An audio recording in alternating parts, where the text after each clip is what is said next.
Hello friends, आज का हमारा टॉपिक है about hypoparathyroidism. Parathyroid gland 4 glands होती हैं जो कि थायराइड ग्लैंड के पोस्टीरियर सरफेस पे प्रेजेंट होती हैं, 2 सुपीरियर एंड 2 इंफीरियर। अगर पैराथायरॉयड ग्लैंड ज्यादा एक्टिव होती है तो उस कंडीशन को हम बोलते हैं हाइपर पैराथायरॉयडिज्म। लेकिन अगर पैराथायरॉयड ग्लैंड हाइपो एक्टिव होती है तो उस कंडीशन को हम बोलते हैं हाइपोपैराथायरॉयडिज्म।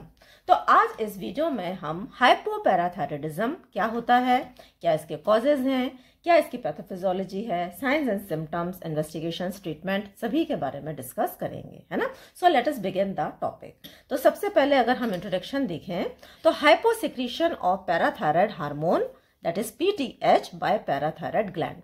जब भी पैराथायरॉयड ग्लैंड अपने हार्मोन की सिक्रीशन को कम कर देती है, यानी कि पीटीएच का अगर सिक्रीशन नॉर्मल लेवल से कम होता है तो उस कंडीशन को हम बोलते हैं हाइपोपैराथायरॉयडिज्म, है ना। अब यहाँ पे आप ध्यान दें कि जो पैराथायरॉयड हार्मोन है इसके 2 इंपॉर्टेंट फंक्शंस होते हैं।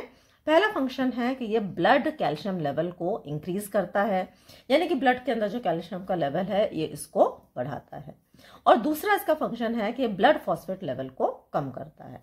तो अगर इसका हाइपोसिक्रीशन होगा पैराथायरॉयड हार्मोन का तो क्या होगा, यहाँ पे ये बढ़ा रहा था तो यहाँ पे कैल्शियम लेवल क्या हो गया, कम हो गया। सो हाइपोपैराथायरॉयडिज्म में it decreases the blood calcium level, जिसको हम बोलते हैं हाइपोकैल्सीमिया, है ना। जहां एमिया मीन्स ब्लड, है ना, हाइपो मीन्स लेस। तो हाइपोकैल्सीमिया का मतलब है कैल्शियम की ब्लड के अंदर कमी। दूसरी तरफ ये फॉस्फेट के लेवल को कम करता है, तो अगर इसका हाइपोसिक्रीशन होगा तो it will result in elevation of the blood phosphate level which is known as hyperphosphatemia. ठीक है, फॉस्फेट लेवल का ब्लड के अंदर बढ़ना, है ना। अब यहाँ पे थोड़ा सा ध्यान दें आप, ये 2 इंपॉर्टेंट वैल्यूज हैं जो कि आपको मालूम होनी चाहिए। नॉर्मल ब्लड कैल्शियम लेवल होता है 9 से लेकर 11 मिलीग्राम्स पर डेसीलीटर और normal blood phosphate level is 2.5 to 4.5 milligrams पर डेसीलीटर। ठीक है, अब अगर हम इसके कॉजेज देखें तो कॉजेज में जो सबसे पहला कॉज है इसका which is very important, that is surgical removal of the parathyroid gland, है ना। किसी कारणवश अगर हमको पैराथायरॉयड ग्लैंड को रिमूव करना पड़े तो सीधी सी बात है कि जब ग्लैंड ही नहीं होगी तो हार्मोन्स के बनने की पॉसिबिलिटी नहीं है। दूसरा इसका कारण है removal of parathyroid gland during removal of thyroid gland. कई बार क्या होता है, थायराइड ग्लैंड को जब हम रिमूव करते हैं तो उसके साथ साथ में पैराथायरॉयड ग्लैंड के भी टिश्यूज रिमूव हो जाते हैं, जिसकी वजह से पैराथायरॉयड हार्मोन का लेवल ब्लड के अंदर कम होने लगता है। तीसरा इसका कारण है it is a autoimmune disorder. ठीक है, ऑटो इम्यून डिजीजेस वो डिजीजेस होती हैं जिसमें कि हमारा खुद का इम्यून सिस्टम हमारे ही बॉडी के अगेंस्ट में काम करने लगता है, तो it can also be a autoimmune disorder. ठीक है, चौथा इसका कारण है target cell resistant to parathyroid hormone, है ना। अब यहाँ पे क्या हो रहा है, पैराथायरॉयड हार्मोन का लेवल तो नॉर्मल है, इसकी कमी नहीं है, लेकिन पैराथायरॉयड हार्मोन जिस टारगेट सेल पे एक्ट करता है दे आर रेजिस्टेंट, है ना। तो जो पैराथायरॉयड हार्मोन है यहाँ ये टारगेट सेल्स पे अपना काम ही नहीं कर पाता। ठीक है, fifth cause is low magnesium level of blood. जो मैग्नीशियम है basically it is required for the production and release of parathyroid hormone, है ना। तो ये पैराथायरॉयड हार्मोन के रिलीज के लिए, प्रोडक्शन के लिए इंपॉर्टेंट होता है। तो अगर मैग्नीशियम का लेवल कम होगा तो पैराथायरॉयड हार्मोन का लेवल भी कम होगा। छठा कॉज है कंजेनाइटल। कई बार कंजेनाइटली ही पैराथायरॉयड ग्लैंड एब्सेंट होती है, ठीक है, तो वो भी एक कारण है। और सातवां कारण है idiopathic, that means the cause is unknown. ठीक है, तो ये कुछ कारण है रिस्पॉन्सिबल फॉर हाइपोपैराथायरॉयडिज्म। अब हम देखेंगे इसकी पैथोफिजियोलॉजी, है ना। अब पैथोफिजियोलॉजी में क्या हो रहा है एक्चुअली में हाइपोपैराथायरॉयडिज्म में, तो ड्यू टू इटियोलॉजिकल कॉजेज, कारण कुछ भी हो सकता है, जो अभी हमने 6-7 कारण पढ़े उसमें से कारण कुछ भी हो, there is decrease in gland function. Gland अपने फंक्शन को कम कर देती है and there is inadequate secretion of parathyroid hormone, है ना। अब पैराथायरॉयड हार्मोन का जो सिक्रीशन है जितना होना चाहिए उतना नहीं होगा and there is increased reabsorption of calcium in the gastrointestinal tract, है ना। और जो कैल्शियम है it is absorbed in the gastrointestinal tract. तो इसकी वजह से क्या होगा, जो ब्लड का कैल्शियम लेवल होगा it will continue to fall. तो धीरे धीरे ब्लड कैल्शियम लेवल फॉल होकर it will come to the low level. Normal से ये कम हो जाएगा, जब नॉर्मल से कम होगा तो it result in muscular hyper irritability. Actually में जो कैल्शियम है it is a very important mineral both for muscle contraction as well as muscle relaxation. दोनों ही ये मसल कॉन्ट्रैक्शन और रिलैक्सेशन में कैल्शियम का बहुत बड़ा रोल है। ठीक है, अब अगर कैल्शियम किसी वजह से ब्लड के अंदर कम हो जाता है तो इसके वजह से there is hyper excitability of the muscles as well as the nerves, है ना। तो यहाँ पे क्या होता है, मस्कुलर हाइपर इरिटेबिलिटी होने लगती है and there occur uncontrolled spasm आने लगते हैं, कन्वल्जन्स हो सकते हैं विच रिजल्ट इन हाइपोकैल्सेमिक टेटनी, है ना। तो एक्चुअली में there is increase neural excitability and convulsive muscular contraction. जो कॉन्ट्रैक्शन होते हैं मसल के अनकंट्रोल्ड हो जाते हैं, कन्वल्सिव नेचर के हो जाते हैं, स्पास्टिक हो जाते हैं, जिसको हम बोलते हैं हाइपोकैल्सेमिक टेटनी, है ना।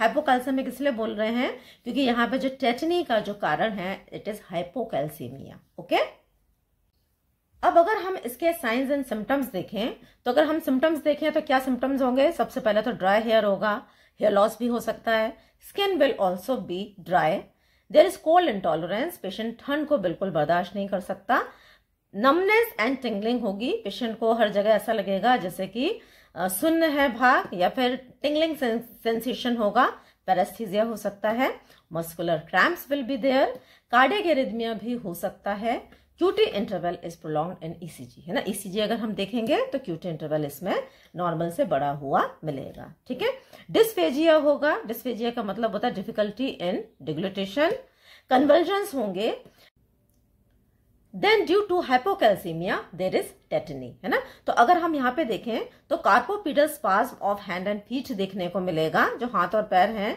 इसमें they will undergo the spasm, bronchospasm भी होगा, इसमें लैरिंजोस्पाज्म होगा, that is the spasm of the larynx, involuntary muscular contraction होगा लैरिंग्स में, जिसको हम लैरिंजियल स्ट्राइडर भी बोलते हैं। स्ट्राइडर का मतलब होता है एक लाउड नॉइज ड्यूरिंग इंस्पिरेशन, है ना। तो जब भी लैरिंग्स का स्पाज्म होगा तो there is production of noise and it is a dangerous feature of tetani.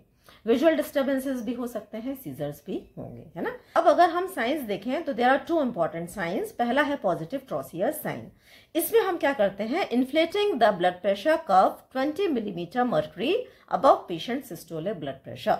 Patient का हम ब्लड प्रेशर रिकॉर्ड करते हैं, बीपी कर्व को हम पेशेंट के आर्म पे बांधते हैं, जितना पेशेंट का सिस्टोलिक ब्लड प्रेशर होता है उससे 20 मिलीमीटर ऊपर हम कफ को इन्फ्लेट करते हैं और 3 मिनट तक वेट करते हैं। तो what we observe is spasm of the hand and fingers, है ना। तो जो हैंड्स और फिंगर्स हैं इसमें स्पाज्म आ जाता है। अगर ऐसा हो रहा है that means Trousseau sign is positive.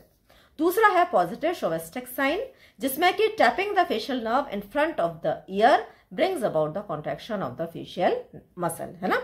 तो ईयर के फ्रंट में हम फेशियल नर्व को टैप करते हैं और जो फेशियल मसल है it contracts. Next we come to the investigations और डायग्नोसिस। तो सबसे पहले हम पेशेंट की हिस्ट्री लेंगे, सेकेंडली हम पेशेंट को फिजिकली एग्जामिन करेंगे। अगर हम पैराथायराइड लेवल हार्मोन का लेवल देखेंगे तो ये हमको नॉर्मल से कम मिलेगा, ब्लड कैल्शियम लेवल भी नॉर्मल से कम मिलेगा, लेकिन blood phosphate level will be more than normal. अब अगर हम ट्रीटमेंट देखें तो सबसे पहले तो हमको जो वाइटल साइंस हैं इसको मॉनिटर करना है। सेकेंड प्रोटोकॉल है आईवी कैल्शियम, क्योंकि कैल्शियम की कमी हो रही है तो हम इंट्रावीनस कैल्शियम पेशेंट को देते हैं in the form of calcium gluconate. तो जो कैल्शियम ग्लूकोनेट है बेसिकली ये न्यूरोमस्कुलर इरिटेबिलिटी को कम करता है। ठीक है, इसके साथ साथ में हम विटामिन डी भी देते हैं, क्योंकि जो विटामिन डी है basically it helps in absorption of calcium from the GIT, है ना।